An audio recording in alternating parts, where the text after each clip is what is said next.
Y'all know, but we don't have very much.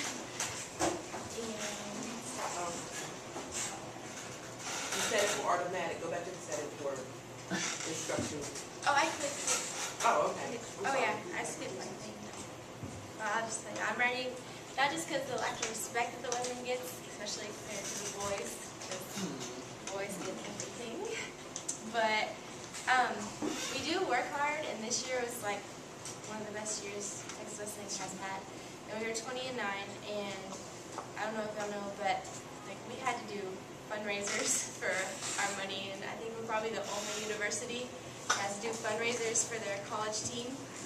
So, and I mean, we had to sell candles, and still we only got one pair of shoes, one pair of sweats, and like our shoes, well, we practiced pretty much 7 days a week. We would go like 10 or 12 days, most of the time 12 days, practicing straight, and then we'll get a day off. So our shoes are falling apart, and the coach is like, well, go buy some more. So, I mean, with some people that don't have parents that give them money or don't have jobs because they don't qualify for work studies here, that is kind of unfair to them when they're gluing their shoes to practice.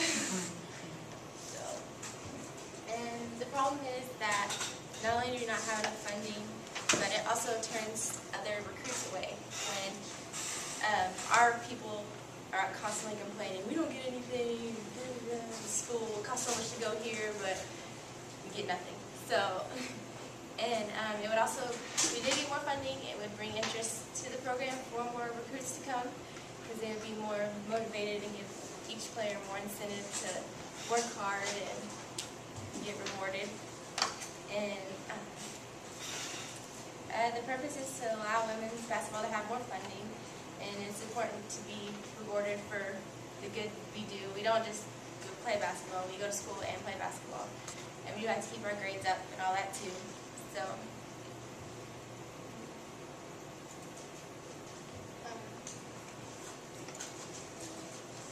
the lack of funds does affect the equipment too.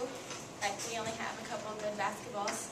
So, when we run in there, we all fight over which basketball we're going to shoot with. And it does, like I said, we're probably the only university that has to raise their own money. And like we go to other schools and everyone looks like a team. Like they all have, I mean they have bags and stuff, but I mean they're all, not that it matters, but they have Nike everything and they all look exactly the same. And they all have a pair of sweats and windsuits. Like we had just windsuits, they're real thin stuff, so when it was cold and we were in New Mexico, we're like freezing and we had to look like a team, so we aren't allowed to wear jackets or sweatshirts over that.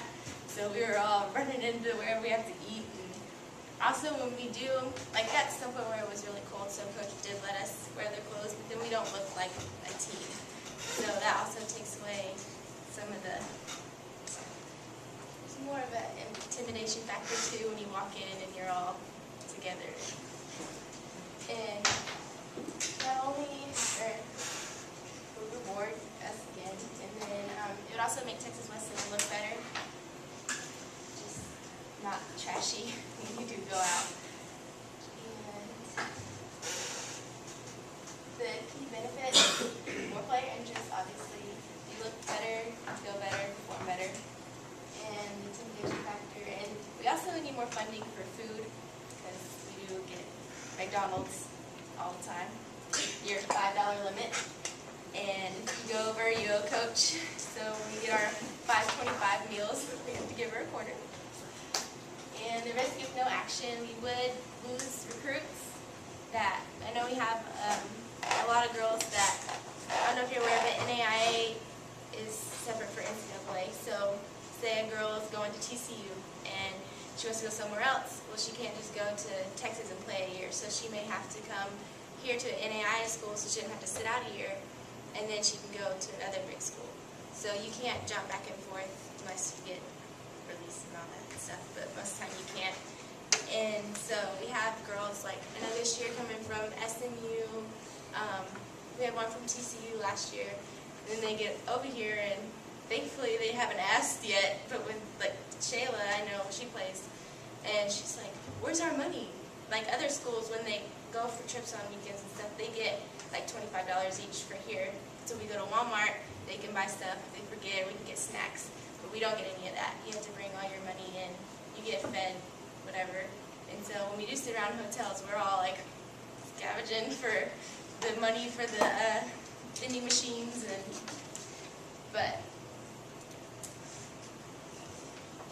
statement of work. We request money from, well, not Dr. Defco anymore, but was supposed to be Dr. Defco. And I couldn't find out where NAIA's actual funding comes from. So I have to find out that for a second. I was looking and didn't really say. So in the description, we are starting summer workouts this year. So also we don't get anything until our season starts, like the first day of season. So we have to wear our own clothes to practice every day, and we have to do our own laundry. So kind of run out of stuff really fast especially if you work out twice a day. So you go through 2 sports bras, 2 pairs of shorts, 2 everything, and that's a hassle too. And then some people just stink because they don't want to do their stuff. So hopefully we get some workout clothes for summer, so we don't have to do our own laundry and wear out our own clothes. And shoes, for off season we pretty much run outside a lot most of the time, and that would put wear and tear on our basketball shoes, so we do some running shoes too. And when school starts, we actually have clothes. Also, it'd be better if we could get just t-shirts for us to wear before season starts, because when we do wear our stuff, people ask more questions. Oh, when does season start? Maybe that would bring more of a fan base, because we don't have very many people at our games. And then the more funding, hopefully maybe by September we can get more funding for all the food and the away stuff. And here usually we start out a team with about 20 people, and coach will weed us down. And some people quit, and so I just said 16 just to be safe, in case we do get a good group that's actually going to stay. And we usually end up with around 13 or 14. So I just practice clothes, I just multiply, I think whatever, how much I thought it would be, I just multiplied it by 16. So, travel gear, away trips, home games. And we don't get fed at home. So when we get done playing late at night, we're hungry and the camp's not open. So we all have to go get our own food. Yeah. And maybe if we could do like the guys do, they all get a pizza each for dinner after the game. Just something small. It doesn't have to be big, but. And then it's hard to tell the actual amount of money that we'll need, because we don't have a schedule yet, so we don't know how many away games and how many home that we'll have. And of course, everything has to go through Kevin, the AD first, and then I just put our assistant coach and me to try to, I guess I'm coming up with most ideas. And then the message that would be used to make the players more happy, the girls wear their gear, and more questions asked. Hopefully our fan base will grow. And the conclusion, if we do get more funding, it would benefit the girls, but it also benefit the university as well. And maybe more girls would want to come here, and eventually if we get a JV team like the boys, which would also extremely benefit the university, because I don't know if y'all know, but we don't get full scholarships for NAIA. So if you do get full, then you have like academic and athletic. So in like JV, they wouldn't get any scholarships at all, so they would be paying to come unless they are extremely smart and just get a full ride academically. But it would also bring money to the university. And endorsements, maybe one day to get endorsed by Adidas or something, just get some sponsorships or something. And then NAIA, National Association of Intercollegiate Athletes.